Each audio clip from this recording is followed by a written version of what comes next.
Welcome to another virtual author chat at the Poison Pen Bookstore. I'm John Charles, and today I'm delighted to welcome back one of my favorite authors. She goes under many literary guises, but today she's appearing as Colleen Gleason, and her new book, which will be available next month in bookstores like the Poison Pen, is Lady Darling Inquires After a Killer.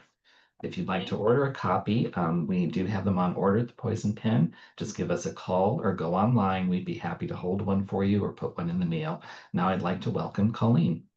Thank you, John. And I just want to say I appreciate all of the time and effort and energy you've given all of my books under all my different guises ever since my first book came out in 2007. So I thank you know. so very much. You're welcome. That ages both of us, though. Yeah. Well, we were like 10. We were Yes, 10. mere children.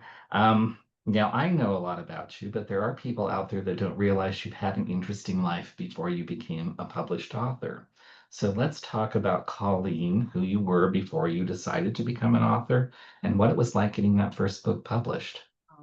Well, interestingly enough, I went to school for a bachelor's in English, Mhm. and I never in my whole life thought that I would actually be able to write books for a living. That it really wasn't on my radar. I mean, it was a dream, but I never thought it would really happen. And then I went on to get my master's in business, and I worked in the healthcare field and managed care for in managed care sales for years. But all the time I was doing that, I was still writing stories and writing books, and I would put my kids to bed and put my husband in front of the TV, and then I'd go in the office and I would write. So I wrote 8 books. My ninth book, which is the one I just mentioned a minute ago, it came out in '07, sold in 2005. It was released in 2007 during the height of the latest realm of vampire excitement. But my book was about a vampire hunter. So nowadays, I would say it's Bridgerton. It's as if one of the Bridgertons was Buffy, but back then, Bridgerton was just coming on the horizon. So anyway, that was my first book, my first series. I did 5 books in that series, and then I went on to write a post-apocalyptic romance series under Joss Ware. I wrote a vampire romance series where the vampires were the heroes for Mira. I wrote a series called Stoker and Holmes, which is Sherlock's niece and Bram Stoker's sister in a steampunk London. And I currently write as Colleen Cambridge.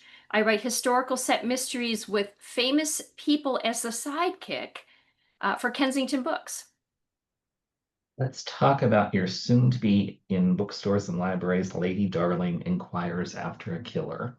What can you tell us about the book, and what prompted you to think I have to write another mystery series? Two is not enough. Two is not enough. There's never enough dead bodies, in my opinion. So I am a woman of a certain age, and so is Lady Darling. Lady Darling is younger than me. She is 50, but Mhm. at that time, this book is set in Victorian England, and actually, this is the first in a series. So we will see more of Lady Darling. It's set in Victorian England during the time of Sherlock Holmes. And Lady Darling is the Marchioness of Darling, and she is actually the Dowager Marchioness, which means her son is married off. He's the Marquess now. Her husband is dead. Her other three children are all married off. Everybody's married. So she has nothing to do except hang out at the estate in the country with her pets and her gardens and her books, which is an awful lot like me. I'm an empty nester. I'm not a widow, but I'm an empty nester and I'm not a marchioness. But so I'm at that point in my life where I'm really enjoying just being able to do what I want to do with my time and enjoy my gardens and my pets and my books. Well, as things happen in murder mysteries, poor Lady Darling, she agrees to come back to London and bring a friend's daughter out into society. And they go to a dinner party, and lo and behold, Lady Darling finds a dead body, the host of the party. So, what's a smart, intelligent, resourceful woman to do but to figure out who done it because who else is going to do it? Now, there was another reason why Lady Darling was happy in the country and not particularly excited about coming back to London and that was because several years prior she had another experience with a dead body. Yes. Well, at the Enfield Ball, there was this horrible scandal that happened at the Enfield Ball, and society has not forgotten about it. Now, she's still a Marchioness, so she's still very powerful, so nobody can really cut her direct and like ignore her. But she and her best friend got into a huge fight at the Enfield Ball. Lady Enfield and her had a big fight, and something terrible and tragic happened. And she hasn't been able to get past that scandal completely. People still bring it up. And so at the beginning of Lady Darling Inquires After a Killer, we discover that Lady Darling is planning to attend the Enfield Ball for the first time. It's going to be held for the first time since this event, and she is still going to go. And everybody's kind of all a Twitter about, wow, how, ooh, how dare she do this? But Lady Darling doesn't really care what people think of her. That's what makes her a great detective and a lot of fun to write. You reference Sir Arthur Conan Doyle several times in the book, and I thought that was fun. What kind of made you think I want to connect my character with that iconic sleuth? Hmm. Well, as I mentioned a minute ago, and as you know, John, I write two series for Kensington as Colleen Cambridge. And in one series, my main character is best friends with Julia Child in Paris. And in the other series, my main character is the housekeeper for Agatha Christie. So I have this thing going on where I tend to anchor a series, a historical set series with someone famous so that maybe the reader kind of has a little bit of familiarity. And of course, I mentioned earlier that I had written the Stoker and Holmes series, which is Sherlock's niece and Bram Stoker's sister, in the same time period as Lady Darling. So I thought it would be very interesting if Lady Darling was partly inspired to, try and solve the murder because A, she reads the Sherlock Holmes stories because they're being published during that time. But B, what if she's a good friend of Arthur Conan Doyle? And did I mention that Lady Darling's first name happens to be Irene? I don't Yes, think there's a yeah, coincidence there. or But I very will say carefully that planned. Conan Doyle does not come on the page in this book, and he may or may not in the future because he's not the most sympathetic of people, in real life. So I want to keep things, fun. As a person, he had his baggage, but as Uh-huh, a writer, he uh-huh. was popular. Yeah. Um, Lady Darling is, as you said, a woman of a certain age, and there seems to be, I mean, people will say there's a renaissance of interests in senior sleuth. So actually, if you think about it, you can go all the way back to Miss Marple and little old ladies were solving. Polyfax. Yeah, Mrs. Polyfax, remember her? yes. Yeah, I loved her. They, Hmm. they were solving crimes for a long time. But I think what is appealing is because, and especially in the case of your character, these female protagonists have certain liberties that women of another age would not to do sleuthing. 100%. And not only her age, the fact that she's a widow, but also that she's very wealthy and powerful. All of those things help her. But yes, she ends up going to a gambling hell in this book. And my gosh, I know this happens a lot in historical romance and in historical set mystery. It does happen for younger, especially unmarried women. Mhm. And as a historical buff, I read the books, I enjoy them, but I do a little eyebrow lift at would she really, do this? And in my case, I feel like Lady Darling is justified because she doesn't have a reputation to protect. Her reputation is shot because of the Enfield Ball, and Mhm. she doesn't really care what people think. So yeah, she has a little more freedom, and also because of who she is, not only her age, but people sometimes don't take her seriously, Yes. which is a benefit to her because she finds out things, or people think that she's eccentric or quirky, which she kind of is. She Mm. does have a parrot. She drinks whiskey, smokes cigars once in a while when she can't get caught. So all of those things together, I think, make her a great detective because nobody's going to refuse the Marchioness of Darling to come into their home. Nobody's going to refuse to answer her questions really because of who she is. So wrapping that all up together, I've given her so much agency and so much power. And she doesn't care what people think. So that's the most fun thing about writing her. Yeah, she's a terrific character. Um, this is not the first time you've set a book in the Victorian era. What kinds of, I mean, there's a balancing act for whether you're writing historical fiction or historical mysteries. How much real historical detail do you integrate into the story? How much do you kind of have to let go to keep the story moving? How do you balance that? How do you research that era so that you've already done a lot of research so that you really kind of can give the flavor of the period?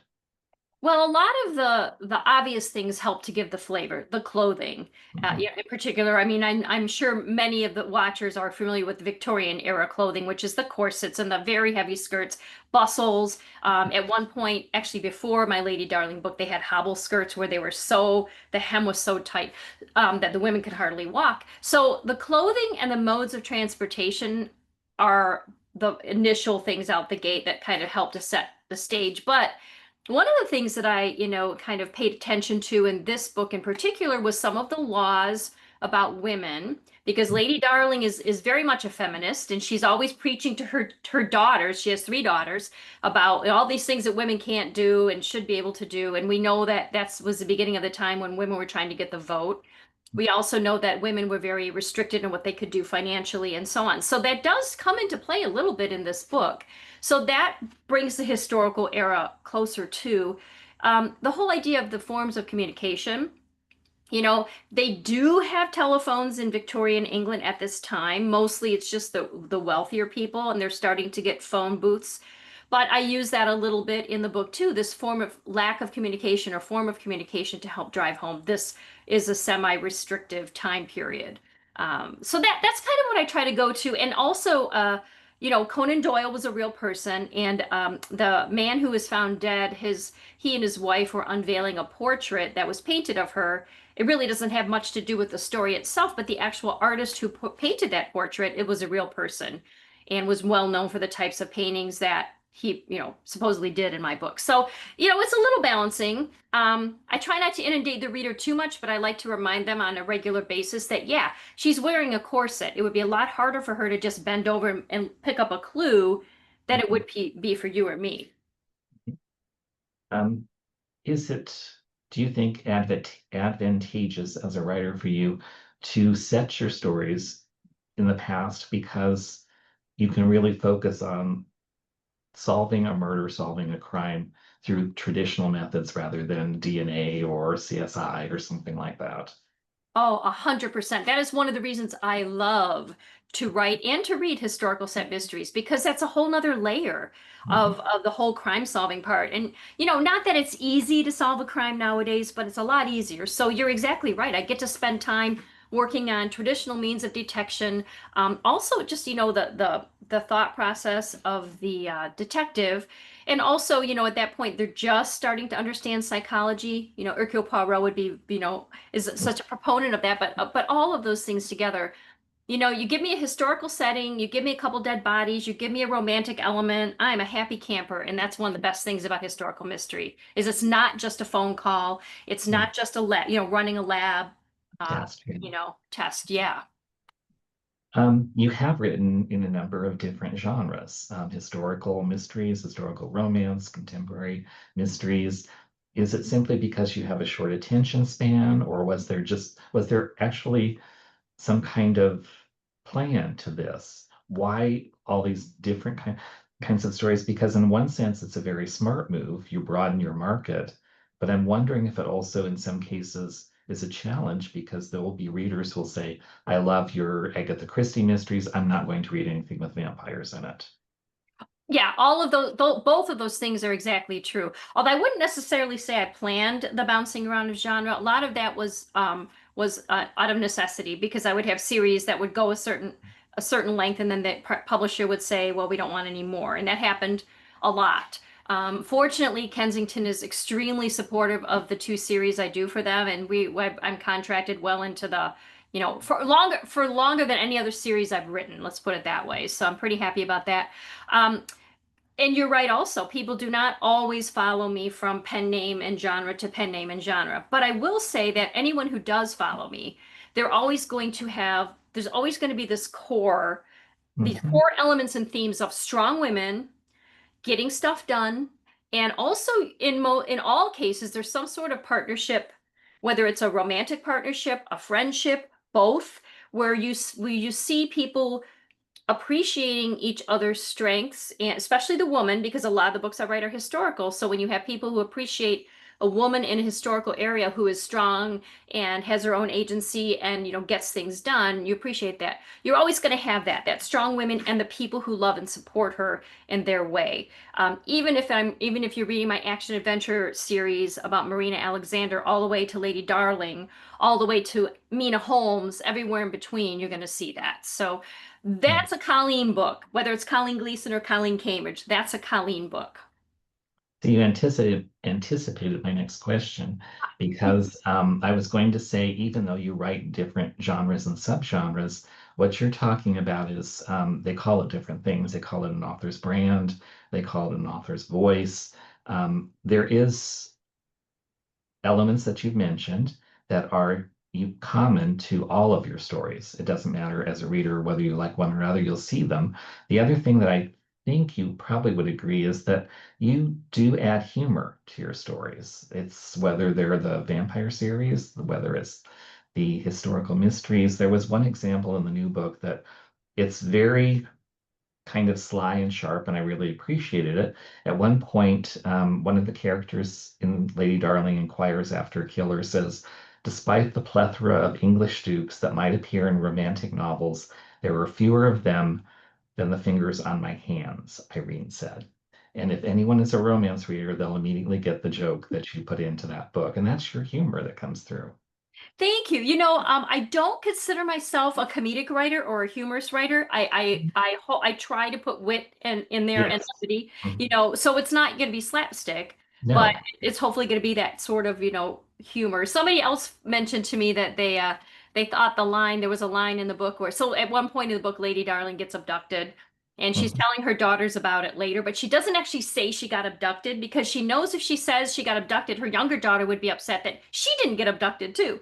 And Mhm. somebody found that pretty amusing too. So I'm always glad when what I think is funny or witty that people feel the same way. So thank you for recognizing that. I'm getting my job done. Let's talk a little bit about the actual writing process, because especially when it comes, well, you write different things, but does your approach to a book differ if it's a historical romance, if it's a mystery? I would think that as a mystery, you'd have to really be thinking about clues and motives and suspects. But I've been surprised there are some writers who just sit down and hope that it all comes together in the end. Right there. Yeah. I will say this for the probably the first up until about a year ago, I never knew who done it. And sometimes I wasn't even sure who the victim was. Like I would change the victim when I was writing murder mysteries. The last couple projects I've done, it's very strange, but I have known who the killer was relatively early on, which is foreign to me. And I kind of like it in the sense that I, I like it because I feel like I can see through the fog a little bit further than I normally can. Normally, when I'm writing, it's like driving through a foggy, night. I can only see a little bit ahead. But at least I know now that there's this light way up there, and I know who that person is who did it. I have no idea how my detective's going to figure it out. I have no idea what red herrings and clues I'm going to put in. That all develops as I write it. And John, you and I have talked many times, so you've heard me say this in the past. But for anybody who hasn't heard me say this, for me, the pleasure of writing a book is like as if I'm reading it. So for me to plan too much gives away too much to me and takes away some of the enjoyment. So for me, writing a book is the same experience as reading a book. I'm not exact. I have some ideas of what's going to happen, some expectation. Maybe once in a while I might have a fun one or two little fun scenes or exchanges in my head, but I don't really know what's going to happen, and that's what makes it fun to me. That's what brings me back to the computer when it's like, oh, what's going to happen today? Mhm. Now, I do want to say that's not always fun. What the heck No. is going to happen today? I don't know Mhm. what I'm going to do today. I got to get my words written, so I don't always know. But it makes up for those bad days. Yeah. And I think what you've pointed out is that the process is different for every writer, and you have to find what works for you. So there is no one book that's going to teach you everything about the writing process or one method or one way. If this works for you, even though it can be frustrating, that's how you get your creative process and work done. You've been published both traditionally and are being published traditionally, and you've published independently, like Lady Darling Inquires After a Killer. Can you Mhm. talk a little bit about there are readers who may not understand the difference, but why that offers you options as a writer, why that's important for readers, I guess, because I think it is important. Yes, so some of the reasons is I may have an idea that no publisher, no traditional publisher, no big publisher in New York thinks is a good idea. And what they may think is not a good idea just means it won't sell enough books to make them money, which I completely understand. That's a business decision. Or maybe they already have a book that's kind of similar to the one I'm suggesting that I want to write.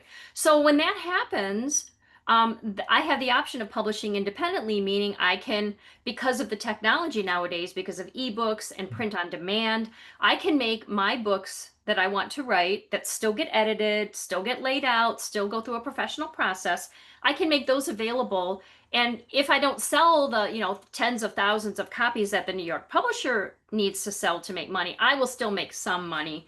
I'll make enough money to make it worth my while. And sometimes I just want to write a book, even if it's not going to make a lot of money. I just have to get it out. And one of the books I did that with was Murder on the Champs-Élysées, which is it was going to be a series, but right now there's only one book, and it's set in 1900 Paris. And the main character is a gay homicide detective, and his main suspect for murder is the most famous fictional courtesan in the city at the time. And I had to write that book, and nobody wanted to publish it. So I published it myself, and it's done pretty well. Wow. I think that also leads into my next question because as a writer, and I think you're actually very smart about this, you need to write what's important to you creatively, but you also need to understand what's commercial and what's selling. And how do you balance that as a writer? That's hard. I mean, it can be hard. One of the reasons that Lady Darling Inquires After a Killer is being published independently is because the timing of publishing with New York or the main publishers, I was telling you this earlier, John, makes it takes too long. And this book, this idea that I had of this, woman of a certain age, this empty nester who, doesn't really care what anybody thinks of her. I wanted to get that out there into the market now because senior detectives are doing well. The Thursday Murder Club, I love that whole series. And I just started thinking, well, what if someone like Lady Bridgerton, different Mhm, time period than Lady Darling, but Lady Bridgerton started solving mysteries. I thought, or Lady Danbury, either one, started mhm. solving mysteries. Oh my gosh, how much fun would that be? And I wanted to get that book out to market, get that series out now while the iron's hot, I guess you'd say, strike while the iron's hot. So that's why I ended up going indie with this because, and I appreciate the indie booksellers like the Poison Pen supporting this book because this series is not published by Kensington or any of the other major publishers, and there are differences in how the booksellers handle it. And so I really super appreciate the support from the Poison Pen on this series. I think it's also, and you're very good at this, important for writers to understand you may love a particular thing like vampires, but trends come and go in publishing, and you have to be willing to assess whether it's important to you to write something or whether it's important for you to see it in bookstores and have readers pick it up and read it. Yes, and it is to balance. You have to you said this and I didn't address it, but you're absolutely right. You have to balance what's commercially viable and what you want to write. I Yeah. mean, I know that romantasy is hot right now. I don't want to write a romantasy. My agent's been asking me for years to put Oh, something together, and I'm like, this is just not, even though my original series was kind of a romantasy, my Vampire uh-huh. Hunter kind of, but not really. Yeah. It wasn't, I mean, I could have, she said, I can sell a romantasy for you. And I'm like, no interest. No interest at all. I couldn't even like come up with the first idea, even a glimmer of an idea. It just wasn't my thing. So balancing that, I'm like, nope, that's not, I'm gonna have to just say no to that. I may be leaving money on the table or missing an opportunity, but no, that's not my thing. It's interesting how these cycles come and go because the books that you did write back then, they could repackage them as romantasy, even though back then they were called paranormal romance. So it's just like sometimes you just have to let the market come and go and not Back cycle around. back into a Well, linear thing. speaking of that, John, you probably haven't seen it, but the Gardella Vampire Hunters, which is the book we're talking about, um, they've been repackaged and they look like romantasy. They're fat. I mean, I love when you get a chance and any of these viewers, the first book is The Rest Falls Away. The new cover is so pretty and it's very romantasy looking. So, and we are seeing a little bit of an uptick in that just by virtue of changing the cover. Not a big one, but a little bit. So I'm like, that might have been a really good move. So. And Yeah. there's also new generations of readers. I mean, people come to books. We would sometimes we're surprised, or I'm surprised, I'll say, that not everyone's read Agatha Christie or read Dorothy Sayers or read Sir Arthur Conan Doyle. I mean, we think everyone has to, but no, there's people out there who, for them, that's a new discovery.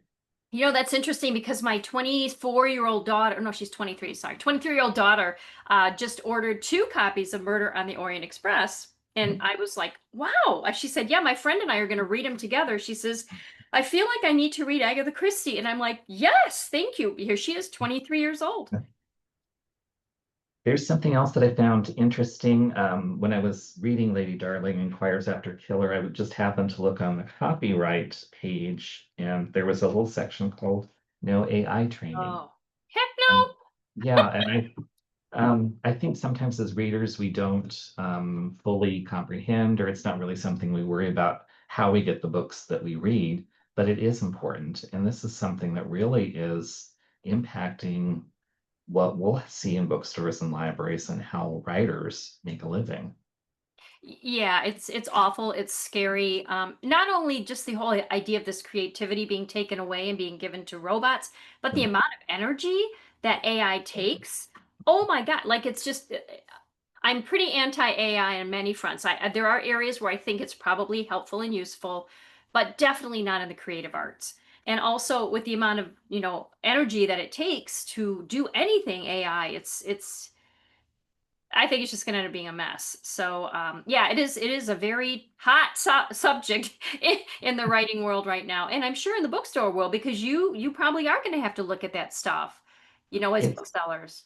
yeah, as even as a reader, and I'll be very blunt, if I'm giving an author my time and my money, I expect you to put the work in. I mean, I want you to sit somewhere and sweat blood and tears to And create we do. something. And you do. I mean, I can tell in your books, you really do. I don't want you sitting down at a computer and plugging in, write me a mystery set in the 1920s with a tennis sleuth, and then 3 hours later, the computer spits out 300 pages or something. I mean, I could do that. I think writing is a creative process, and you have to have that gift, that drive, that talent to want to do it. And then I'm happy giving you my time and my money. I don't give it to some computer. Thank you. Thank you. Here, here. Thank you. Now let's shift gears a little bit and talk about Colleen as a reader, because you are kind of all over as a writer. Is that your experience as a reader? Is what you read, did what you read growing up shape what you wanted to write as an author?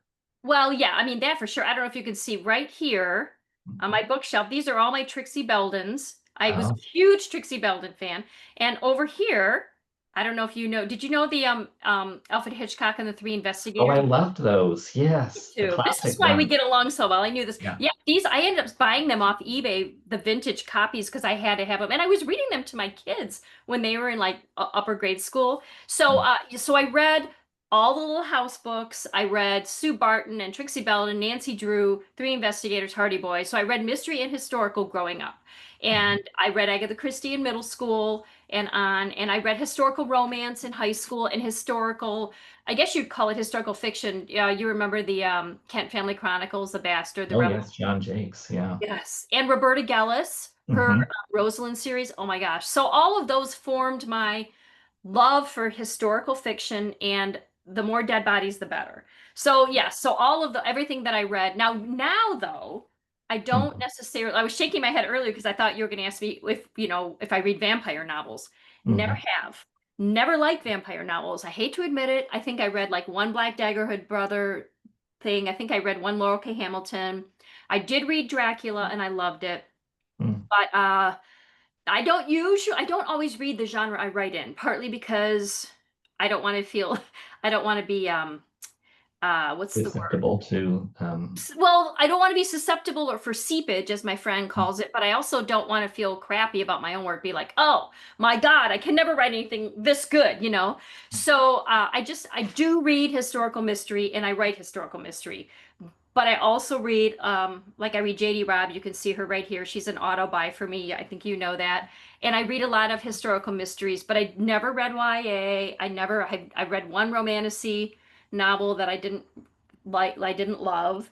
And, um, and I read a lot of nonfiction. And the nonfiction helps me get ideas for my historical mysteries. So yeah.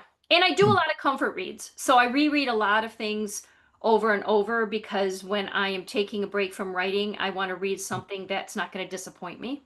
yeah. And sometimes you pick up something the second time or the third time that you've read something that you didn't, or either that or you're reading at a different point in your life. So there's another level to it, another layer to it. Exactly like Rebecca. I read Rebecca when I was probably in Um, high school or college, and then I just read it last year for the book club that I lead at my indie bookstore. mm, And, reading it as a woman 30 years older, I was like, oh my God, there's so many problems with what's going on here. At the time I was reading going, oh, how romantic. Yeah, no.